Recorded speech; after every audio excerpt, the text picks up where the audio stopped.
Hi everyone, it's Vanessa. So today I just wanted to go over my postpartum care kit that I have together, or some things that people are helping me with. Before I get started, I just wanted to give you an update as to where we're at. So this morning we had a midwife appointment and we were told that we're going to have a student with us, and we met her. She's very nice. And Chris and I are very passionate about midwives, and we completely support educating midwives, so we were happy to have a student that will be coming to our birth. And we had her check my cervix to see if it was soft, and it was. And so she ended up doing a stretch and sweep because we're at 40 weeks now. And she said that the stretch and sweep could make us go, help us to go into labor this week, or we may not see our son until up to 42 weeks. So we just don't know right now. But because of the stretch and sweep, I've been spotting a lot today and having a little bit of contractions. And this was something I was already told would happen. But I don't know.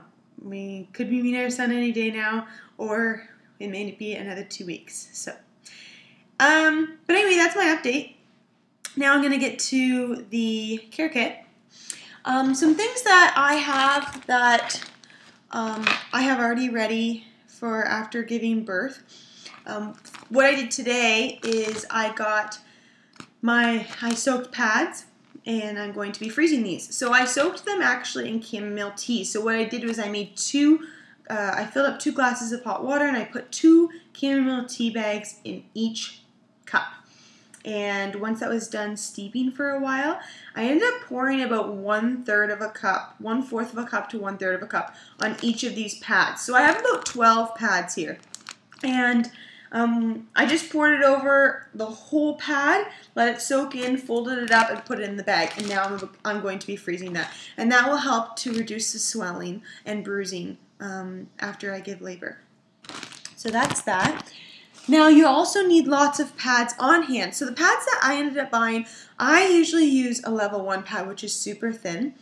So I went with a level 3 pad for myself, and that to me is very large. So whatever to you is normal, go up a couple sizes, and that's what you're going to be needing.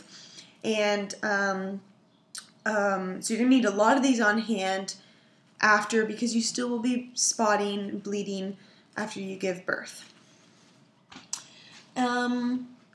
Also for the pads, my midwife had said a few times that a lot of times wives will wear their husband's boxers after they give birth because they're more comfortable, and it's just a lot of irritation around the area where it's so sore. Because Chris wears a looser boxer, I can't do that, so I ended up going to Target and I found these. And they're like a boxer. They're a female's boxer. They're just shorter, and they're really tight, and they have, the leg room. They're like a short, and a spandex short, and there's no elastic that's irritating. I'm actually wearing a pair right now because I wanted to try them out, and they're very comfortable. So I ended up buying a bunch of these, and they're 2 for $10. So anyway, if you want, you can get these at Target, and it's easy just to put your pad in this than trying to get it on a small underwear. Oh, actually, I should go with I have a peri bottle. Now, when you go to the hospital, most of the time, you're going to be given a peri bottle after you give birth. If you have a midwife like us, make sure you ask your midwife if they're supplying you with peri bottle. Okay? So the peri bottle, you'll want to probably put some warm water in. After you go to the bathroom, when you wipe, you could get infection from the toilet paper. And so what you'll need to do is you're going to want to spray while you're on the toilet in order to make sure that you don't have any leftover toilet paper in there. And make sure the water is warm. It'll just feel nice and soothing for you. Or like Chris had said to me, maybe you'd want to use it in the shower. So I'm going to give that a go. I'm going to use some warm water, go in the shower, spray, and it'll probably feel really nice because it'll be very sore in that area. For sleeping, I picked up 2 of these. These are a breastfeeding tank top. Now, they just unsnap and you pull down and your breasts can be exposed. I really chose these for sleeping because I thought Well, I don't want anything that's going to be irritating, and I also probably want a top on because my breasts will be so sore. So I want them in some type of secure space. This has a band around it, and I've already worn it a couple times. I really like it. So when your baby cries or if it wakes up and you want to breastfeed, you unattach, expose yourself, do it back up, and you can go back to bed. And it's a really thick padding in here, so it'll feel nice on your sore breasts if you are breastfeeding. So I have a couple of those for bedtime. During the day or even bedtime, I have 12 of these reusable, rewashable breast pads. So I've also been told by someone that she just took a kitchen cloth, a hand cloth, and she actually put one on each side in her shirt when she went to bed, so she didn't have to keep changing her nipple pads the whole time, which I think is a great idea. So you could do that too.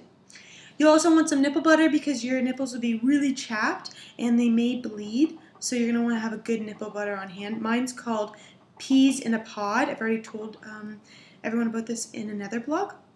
It's an all-natural nipple butter. Make sure you have an all-natural nipple butter so that if your baby latches on and then you have it on, it's edible for the baby and it's not unsafe. I have a handheld breast pump. You can get a handheld or an electrical. The electrical ones are really expensive, so the handheld ones are about $60, $65 Canadian, and you're going to want one of these if you're just so tired and in so much pain. Now that can cause nipple confusion for some babies not. So if you strictly want to breastfeed because you're scared of nipple confusion, then go ahead and do that, or give this a try and see if your baby is comfortable with both. And what else was I going to tell you? Oh yeah, and lastly, there's a couple of things. Make sure that you're drinking lots of water because now you're taking care of someone else, so don't forget to stay hydrated. Don't forget to take your prenatal vitamins because your baby's going to take a lot of nutrients from you, and make sure that you're still supplying yourself with those proper nutrients. So continue taking your prenatal vitamins. And I also want to tell you that as part of your care kit is to let your friends and family know ahead of time you need their help. So I've already told my mother-in-law and my mother that they need to cook some things ahead of time for Chris, so we have those in our freezer. And because he will need to eat, and so will I, and we probably won't be focusing on making dinners all the time anymore for the first week. We'll just be so overwhelmed. So our mothers are helping us to make our meals. You can even ask a friend or family member to come over and tidy up your house for you, or drive you to an appointment if your husband or significant other is busy.